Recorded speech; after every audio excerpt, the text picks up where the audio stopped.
이 새벽에 하나님께서 저 여러분에게 주는 말씀은 마가복음 14장 3절에서 9절 말씀입니다. 마가복음 14장 3절에서 9절 말씀 제가 받들어 봉독하겠습니다. 이것은 하나님의 말씀입니다. 예수께서 베다니 나병 환자 시몬의 집에서 식사하실 때에 한 여자가 매우 값진 향유 곧 순전한 나드 한 옥합을 가지고 와서 그 옥합을 깨뜨려 예수의 머리에 부으니 어떤 사람들이 화를 내어 서로 말하되 어찌하여 이 향유를 허비하는가? 이 향유를 300데나리온 이상에 팔아 가난한 자들에게 줄 수 있었겠도다 하며 그 여자를 책망하는지라. 예수께서 이르시되 가만두라. 너희가 어찌하여 그를 괴롭게 하느냐? 그가 내게 좋은 일을 하였느니라. 가난한 자들은 항상 너희와 함께 있으니 아무 때라도 원하는 대로 도울 수 있거니와 나는 너희와 항상 함께 있지 아니하리라. 그는 힘을 다하여 내 몸에 향유를 부어 내 장례를 미리 준비하였느니라. 내가 진실로 너희에게 이르노니 온 천하에 어디서든지 복음이 전파되는 곳에는 이 여자가 행한 일이 말하여 그를 기억하리라 하시니라. 아멘. 네, 마가복음 14장 3절에서 9절 말씀을 중심으로 베다니의 마리아라는 제목으로 하나님 말씀 나누도록 하겠습니다. 어, 함께 숨은 제자들, 12제자들이 아닌 숨은 제자들에 대한 이야기를 나누고 있는데요. 오늘은 베다니의 마리아에 대해서 살펴보도록 하겠습니다. 베다니의 마리아라고 하면 여러분들 이건 어떤 마리아지? 라고 생각하시기가 쉬운데 여러분들이 너무 잘 아시는 마리아입니다. 네. 아까 전에 읽은 것처럼 우리가 흔히 향유옥합 사건으로 알려져 있는 이 마리아가 여러분들이 잘 연결이 안 되실 수 있겠지만 또 너무 잘 알고 계시는 마르다의 동생 마리아, 나사로와 마르다의 동생 마리아. 이 사람이 한 사람으로서 베단이라는 동네에 살고 있는 마리아다라고 이야기할 수 있겠습니다. 그러니까 초대 교회에서는 전에 한번 말씀드린 적이 있는데 이 베다니의 마리아와 막달라 마리아와 가늠하다가 붙잡힌 여인을 한 사람으로 보는 경향이 있었습니다. 교황 선생님 한 분이 이 세 사람을 한 사람으로 엮어서 설교를 하시고 그걸 가지고 책을 쓰셔서 어, 초기에 있었던 카톨릭 신학자들은 대부분 그렇게 계속해서 알려져서 왔었는데 현대 신학에서는 이 세 사람이 각기 다른 사람이다. 라는 것이 현재는 거의 정설로 받아들여지고 있고요. 우리 카톨릭 신학자들도 그렇게 생각하고 있고, 그래서 이 세 사람이 굉장히 오해가 심했고, 특별히 막달라의 마리아와 베다니의 마리아 같은 경우는 예수님의 사역에 있어서 초기에 굉장히 중요한 인물이었음에도 불구하고, 그의 신분이 미천한 사람이었다라는 식으로 변형되어서 읽혀온 경향성이 조금 있습니다. 베다니의 마리아 같은 경우도 어, 복음서에 다 등장하고 있는데요. 누가복음 10장에서는 예수님의 발치에 앉아 말씀을 듣는 마리아. 그러니까 마르다와 마리아의 행동이 조금 비교가 되면서 두 사람이 예수님을 섬기는 모습이 다른 모습을 보여주는 그 이야기가 누가복음 10장에 등장하고 있고요. 요한복음 11장에서는 오빠였던 나사로의 죽음과 부활 장면이 등장하고 있고 요한복음 12장, 마가복음 14장, 마태복음 26장 세 군데에 이 옥합을 깨트리는 마리아가 등장하고 있습니다. 이 옥합을 깨트리는 마리아의 장면에서는 조금씩 다른 특이한 면들이 있는데요. 조금 이따가 함께 살펴보도록 하겠습니다. 사실 제가 이 시리즈를 준비하면서는 최대한 신학적인 내용보다는 그 사람 인물에 좀 집중해서 설교를 하려고 했습니다. 그런데 이 베다니의 마리아는 인물에만 집중하기에는 이 옥합을 깨트리는 사건이 가지고 있는 함의가 신학적으로 너무 중요하기 때문에 오늘은 그 부분을 조금 살펴보려고 합니다. 일단 예수께서 이렇게 말씀하고 계시기 때문인데요. 우리 9절 말씀 한번 읽어보도록 하겠습니다. 내가 진실로 너희에게 이르노니 온 천하에 어디서든지 복음이 전파되는 곳에는 이 여자가 행한 일도 말하여 그를 기억하리라 하시니라. 아멘. 여러분 예수님께서 이 사건을 향유옥합 사건이라고 우리가 부르는 이 사건을 겪으시고 나서 마무리를 하시면서 하시는 이야기인데요. 여러분 어떻게 이해가 가시나요? 저는 사실 좀 어렸을 때부터 이 구절이 잘 이해가 안 갔거든요. 왜냐면 저희가 생각하기에 이 향유 옥합 사건은 이 마리아라는 여인이 자기의 가지고 있었던 거의 전부나 마찬가지였던 이 거룩한 나드 한 근이라는 향유를 예수님께 부어서 드렸고, 그것이 예수님께서 이 바로 직후부터 이어질 십자가 사건을 예비하고 이 십자가 사건을 어, 미리 장례 치른 것으로 생각되는, 그러니까 헌신이 굉장히 강조된 그런 본문이라고 생각을 했었기 때문에, 예수님께서 그러면 헌신하는 거를 이렇게 중요하게 생각하시나?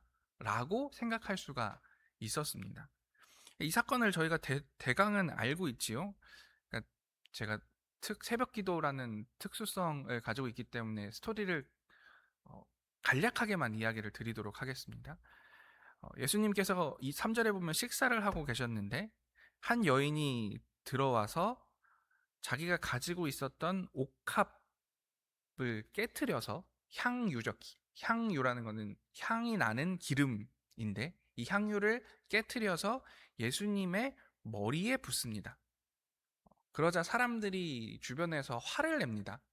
그러니까 이 화를 낸다는 것도 사실은 잘 이해가 안 가는데, 예수님께 훌륭한 일을 한 것처럼 보이는데, 예수님께 좋은 것을 드렸는데 사람들이 화를 내면서 어떤 합리적으로 보이는 이야기를 하냐면, 이 향유를 왜 허비하고 있냐, 이 향유는 굉장히 비싼, 갈릴리 지역에 있는 어부들이 1년을 벌어야지 살 수 있는 엄청나게 비싼 물건인데 이 물건을 왜 허비하고 있느냐라고 비난을 합니다. 그런데 이 비난에 예수님께서 아주 적극적으로 대처해 주시죠. 그러지 마라. 이 사람은 나에게 좋은 일을 행했다. 라고 이야기를 하시면서 예수님께서 이 사람을 칭찬하면서 이야기가 끝나는 것이죠. 예수님을 향한 헌신이고 예수님을 향한 훌륭한 드림입니다. 그런데 그렇다고 이게 모두에게 전해져야 하는 이야기다라는 것이 이해가 가시냐는 겁니다. 그러니까 이 이야기가 너무나 소중하게 한국교회에서는 읽혀왔고, 그래서 마치 내가 가진 모든 것을 다 주님께 드리는 것이 이토록 훌륭한 헌신이다 라는 식으로 이야기가 되어 왔는데,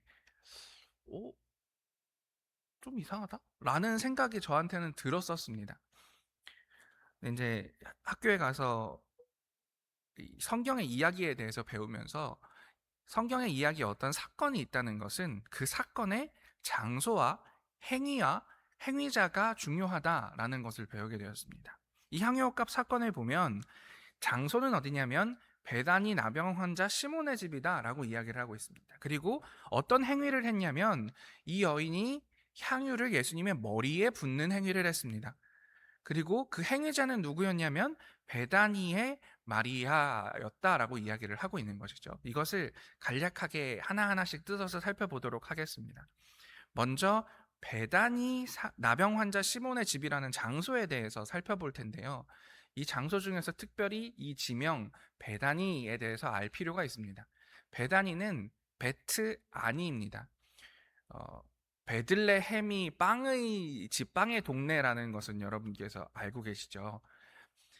이 베트가 마을, 동네, 집 이런 뜻입니다. 근데 아나는 베트 아나가 이제 합쳐져서 베다니가 되는 건데요. 아나라는 단어는 여러 가지 의미가 있지만 고통, 병, 어려움과 같은 뜻을 가지고 있습니다. 그러니까 베트 아니는 무엇이냐면 어려움의 집, 병의 집, 그러니까 병원, 환자의 집 이런 의미입니다.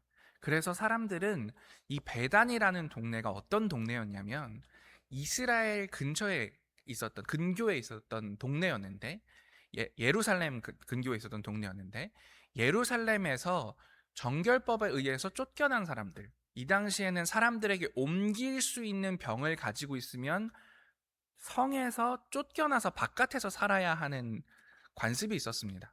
그래서 이 성 안에서 살 수 없어서 쫓겨난 사람들이 모여서 자신의 병이 치유되기를 바라면서 살아가는 동네, 혹은 병에서 치유되었지만 아직 다시 공동체 안으로 들어가지 못한 사람들이 살고 있었던 동네가 어디냐면 베트 아나, 베다니였을 것이다 라고 추측을 합니다. 그렇게 생각하면 나사로라는 사람이 그렇게 죽음에 가까운 사람이라는 것이 잘 이해가 갑니다. 아마 그도 만성적인 어떠한 질환을 가지고 있는 상태였기 때문에 이 베트아나 베다니에서 살고 있었을 것이다 라고 생각이 되는 것이죠. 그리고 그렇게 생각하면 나병 환자라는 별명을 가진, 사람들에게 나병 환자라고 불리는 시모네라는 사람의 집에 예수님께서 들어가시는 것도 이해가 됩니다. 왜냐하면 나병 환자의 집에는 누군가가 들어가서는 안 됩니다. 나병 환자는 누군가와 접촉할 수가 없는 존재이죠. 아마도 이 나병 환자 시몬이라는 사람은 예수님을 만나서 예수님께 치유를 받은 사람이었을 것이다 라는 것은 정설이기는 합니다만, 치유를 받았다고 할지라도 이 사람의 별명이 나병 환자인 사람인데, 이 사람의 집에 예수님과 제자들이 한꺼번에 들어가서 식사를 한다는 것 자체가 이해할 수 없는 행위인 것입니다. 그렇지만 그 동네가 베단이라면, 그런 사람들이 편만에 있는 동네라면 이해가 갈 수 있다라는 것이죠.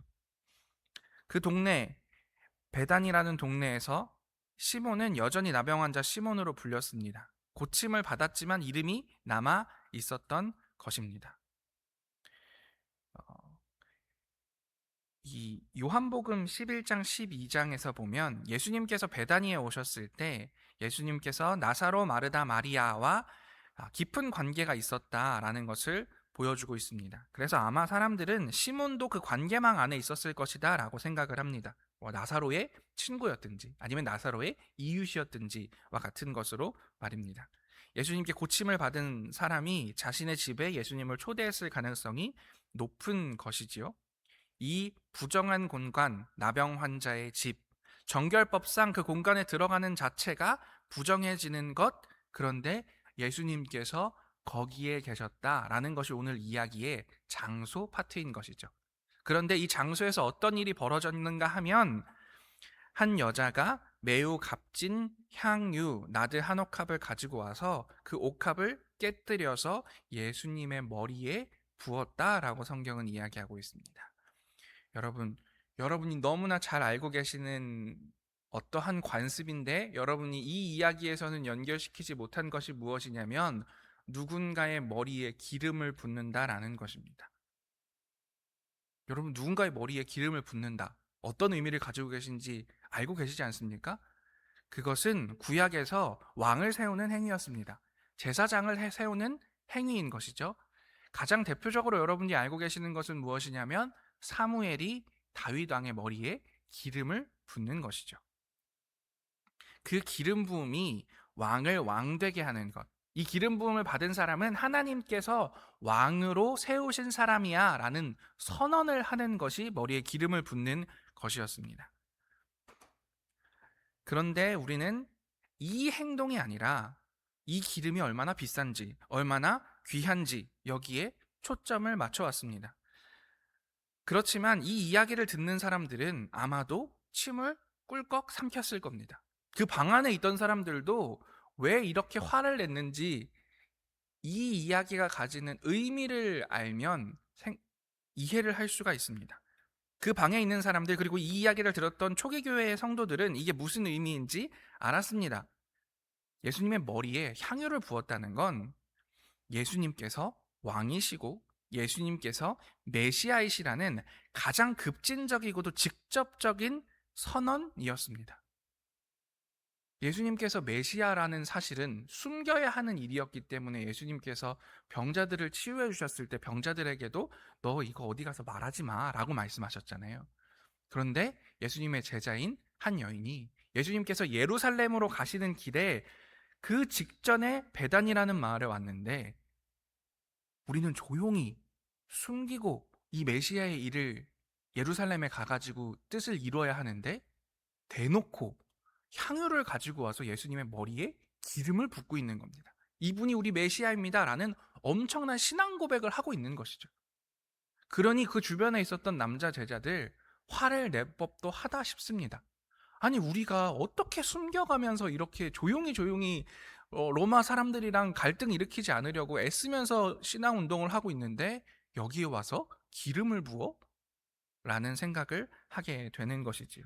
그런데 이 일이 누구에 의해서 일어나고 있습니까? 베다니의 마리아. 이제 오늘의 탐구 인물에게 스포트라이트가 주어집니다. 그는 공식적인 제사장이 아닙니다. 종교 권위자가 아닙니다. 이름도 제대로 복음서에서는 기록되지 않은 요한복음에서만 이 사람을 마리아라고 표현하고 있거든요. 이 한 여인이 예수님의 머리에 기름을 붓고 있습니다. 메시아 기름 부은 자, 그 임직식이 성전에서 일어난 것도 아니고 대제사장에 의해서 인정을 받은 것도 아니고 나병 환자의 집에서 제사장에 의해서가 아니라 한 여인에 의해서 일어나고 있다라는 것입니다. 이 행위가 얼마나 문제였는지는 우리가 보는 본문을 통해서도 알 수가 있습니다. 마가복음에 보면 한 여인이라고 그것을 표현하고 있습니다. 공관복음에서는 이름을 숨기는 것이죠. 그리고 공관복음에서는 예수님께서 마지막에 이 상황, 이 뜨악해진 상황을 굉장히 잘 수습하십니다. 어떤 방식으로 수습하시냐면 아마 앞에는 이제 괄호 치고 이 문장이 생략되어 있겠죠. 이것은 메시아라는 나에 대한 고백이기도 하지만 곧 있을 나의 죽음에 대한 장례 준비이기도 하다. 그러니까 이거는 대관식이 아니라 장례인 것으로 하자라고 예수님께서 말씀하고 계시는 것이죠.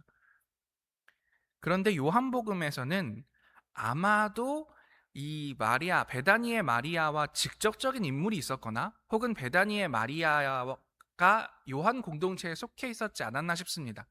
그렇기 때문에 마리아의 이름을 숨기지 않습니다. 그래서 요한복음 12장 3절에 보면 마리아는 지극히 비싼 향유 곧 순전한 나드 한 근을 가져다가 예수께 부었는데 이 사건에서는 예수님의 머리에 붓는 것이 아니라 발에 붓는 것으로 이야기를 살짝 변형하고 있습니다. 그러니까 요한복음이 가장 나중에 쓰여졌거든요. 그러니까 앞의 이야기들을 조금 변형해서 기록하고 있는 것입니다. 그러니까 그들은 아마 또 알았던 것 같습니다. 이 향유값 사건이 베다니 나병 환자 시몬의 집에서 베다니의 마리아에 의해서 향유가 부어졌다는 것은 들어가면 안 되는 곳에서 기름을 부을 수 없는 존재가 세상에서 가장 위대한 하나님의 대관식을 집례했다라는 사실을 알았던 것 같습니다.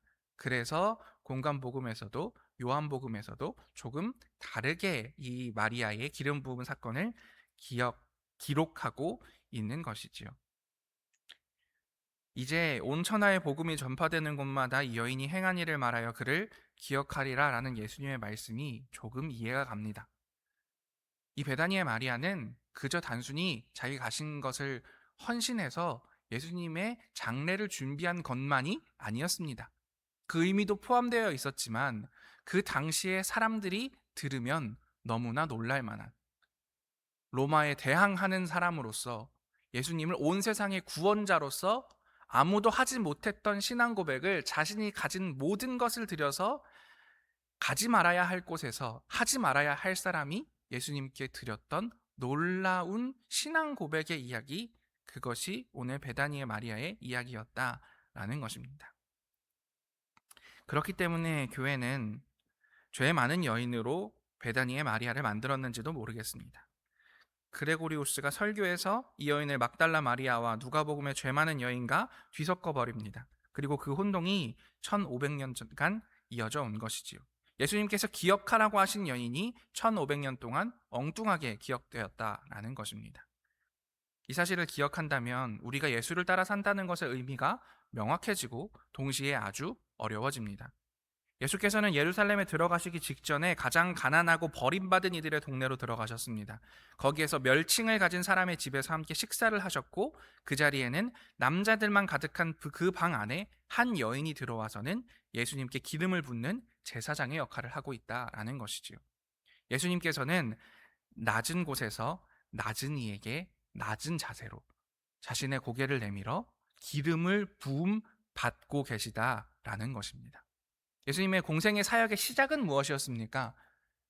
그 당시에 유명한 선지자였던 세례자 요한 앞에서 자신의 고개를 숙이는 일이었습니다. 그렇게 시작된 공생의 사역이 예수님의 낮아짐을 거쳐서 마침내 아무도 가고 싶지 않은 동네에서 그 당시에는 인간이라고 취급도 받지 못하던 한 여인에게 자신의 존재를 인정받는, 기름 부음 받는, 그 앞에 고개를 숙이는 것과 같은, 다윗 왕이 기름 부음 받을 때 사무엘 앞에서 무릎을 꿇고 기름 부음 받는 것처럼 이 여인에게 신이라는 존재가 기름 부음을 받는 행위, 가장 낮아질 수 있는 그 낮아짐 끝에 있었던 행위, 그것이 오늘 베다니의 마리아 사건이었다라는 것입니다. 그래서 이제 예수님께서 더 낮아지실 수 있는 곳은 유일한 한 곳, 십자가의 사건밖에 없어지는 사건이 오늘 기름 부음 받는 사건입니다. 이제 예수께서 가실 수 있는 더 낮은 곳은 십자가밖에 없습니다. 그렇다면 우리는 우리에게 질문할 수 있을 겁니다. 우리는 베트 아니 베다니에 찾아갈 수 있을까요? 나병 환자라는 별칭을 가진 이와 함께 식사할 수 있을까요? 그리고 그곳에 있는 베다니의 마리아에게 우리의 머리를 숙이고 그의 기름 부음을 받을 수 있을까요? 저는 우리가 예수 그리스도로 따라가는 존재들이었으면 좋겠습니다. 그리고 그것이 말뿐인 이야기가 아니었으면 좋겠습니다. 예수께서는 우리를 계속해서 낮은 곳으로 초대하십니다. 끊임없이 무언가를 갖고 싶고 더 높은 곳에 올라가고 싶고 누군가를 통제하고 싶은 우리의 욕구, 이 욕구를 내려놓고 한 발자국씩 한 발자국씩 더 예수 그리스도 따라 낮은 곳으로, 그가 케노시스 자기 비움하셨던 것처럼 우리도 우리 자신을 매일매일 내려놓으면서 사는 것, 그것이 우리에게 도전하고 계시는, 그리고 그것이 이 베다니의 마리아를 통해서 우리에게 들려주고 계시는 예수 그리스도의 이야기라는 사실을 기억하면서 오늘 하루도 살아가시는 여러분 다 되시기를 간절히 기도하겠습니다. 함께 기도하겠습니다. 주님 감사합니다. 베다니의 마리아 사건이 얼마나 훌륭한 그의 신앙 고백이었는지, 그리고 그 신앙 고백을 받아주시고 그 신앙 고백의 역사 속에 예수께서 들어가 주심, 순종해 주심, 그것이 얼마나 낮은 일이었는지, 낮음으로 나아가는 자기 비움의 길이었는지 오늘 함께 배웠습니다. 우리가 그 예수님의 길 따라 살아가는 자들 다 될 수 있도록 인도하시고 역사하여 주시옵소서. 베다니의 마리아처럼 예수님을 열정적으로 사랑하고 베다니의 마리아와 함께 하셨던 예수님처럼 우리의 자신을 하나님께 드릴 수 있는 귀하고 놀라운 역사가 오늘 우리들에게도 있을 수 있도록 역사하여 주시옵소서. 모든 말씀 예수님 이름으로 기도합니다. 아멘.